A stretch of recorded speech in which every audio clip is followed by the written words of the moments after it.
Hello everyone, this is Ahmed, your ghlboy, and in today's video I'm going to show you how you can track order numbers or customer number or ticket number inside GoHighLevel. So you can have like different use case based on your requirement or based on your business needs. But in today's video I will be taking the order number as an example. So I have a landing page or website where I'm selling my services or my products, and I would like to track the order number. So if first customer orders or purchase that product, I want to track it with say number 1, and then for the second customer I want to say number 2. So I want to track the order number or the customer number. So let's dive into it and see how we can set this up inside GoHighLevel.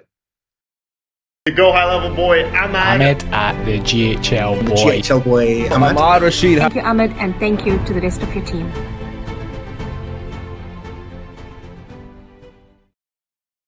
So here we are inside a GoHighLevel sub account.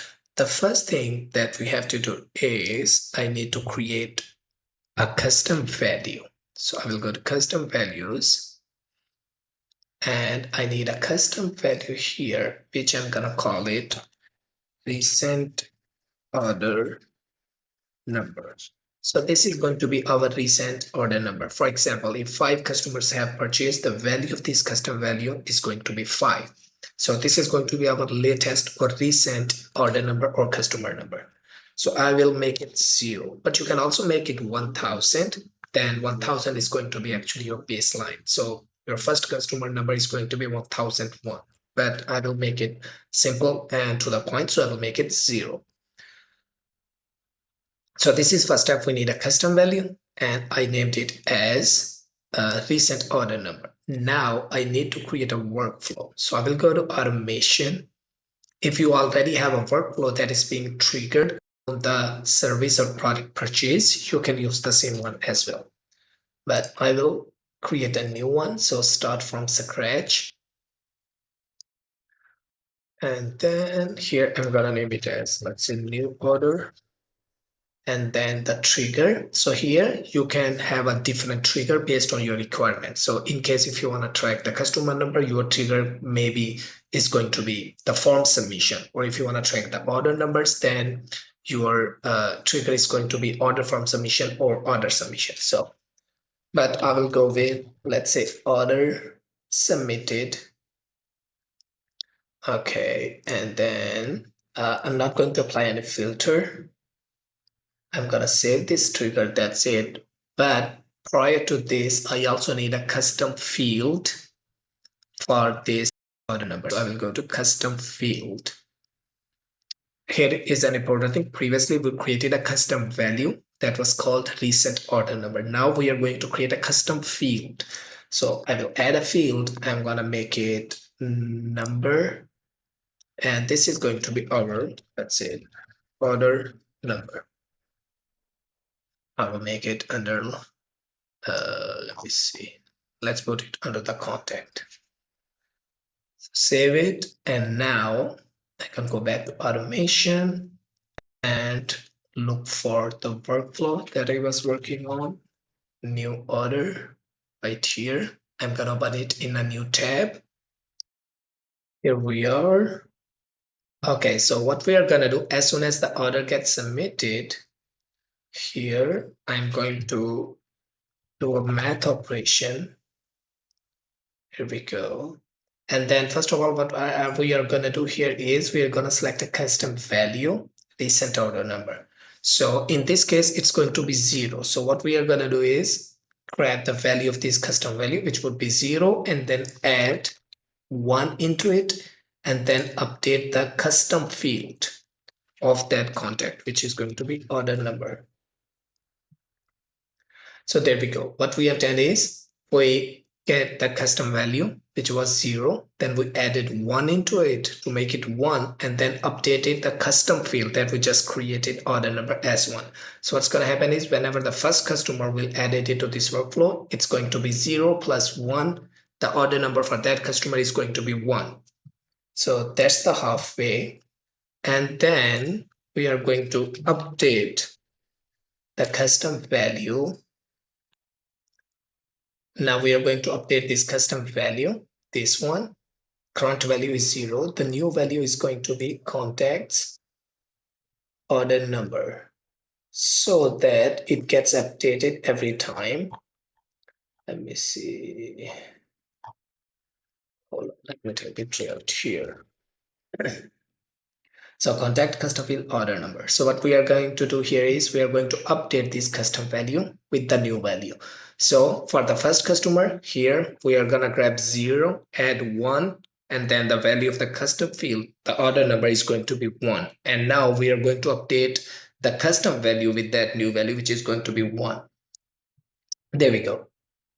So again, as soon as this workflow will get triggered, first of all, we did a math operation. We grabbed this custom value. The value was 0. Then we added 1 to update this custom field of this contact. So this order number will have value of 1 whenever the first customer will enter into this.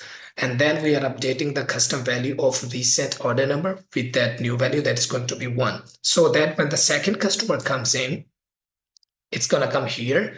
And this time, the value of this recent order number is going to be 1. Then it will add 1 value in it to make it 2. And then update that order number custom field of that contact to 2. And then this custom value will be updated with the number 2. So let's save this. And now I'm going to actually do a test. So let's see what happens. For example, if I just do contact 1 and I run a test. Let's see, but we go back and we go to contacts, contact 1, and let me look for that custom field. The order number has been updated with the 1. And if you notice, when we go to settings and if we go to custom values, this is the value of this is going to be 1. Now, if we do another test,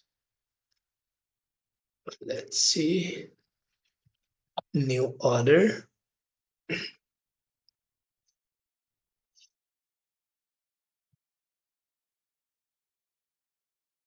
So now, if I just do another test with contact 2, run a test, let's see. If we go to contacts and then open up contact 2, its order number should be updated with the value 2. There we go. And then if you go to settings and custom values, that's going to show us the recent order number, which is 2. So now it's keep adding to the order number, and then it will keep updating this custom value.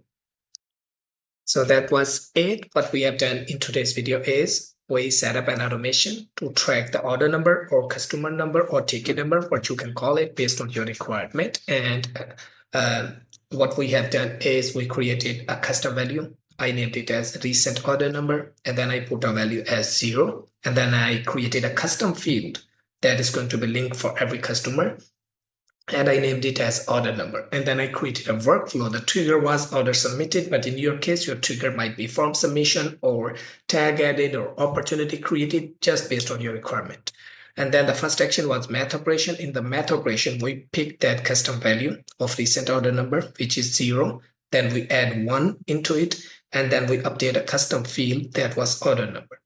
And then the second action was we updated that custom value of recent order number with the custom field that we just updated. So in this case, if for the first customer, if the custom value is 0, the customer comes in, we will add 1 into it. The answer is going to be 1. Then we update the custom value, custom field of order number with the value 1. And then in the second action, we are updating the actual custom value of recent order number with the value 1 as well. Now the second time when the customer comes in, the custom value is going to be 1.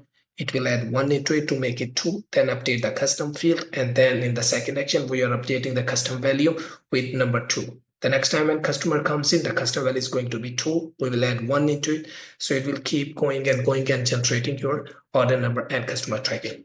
I hope you will like this video. And if you do, please subscribe to my YouTube channel, and so that you can get all the new updates from me. We'll see you in the next video. Thank you. The GoHighLevel boy, Ahmed at the GHL boy. GHL boy, Ahmed Rashid. Thank you, Ahmed, and thank you to the rest of your team.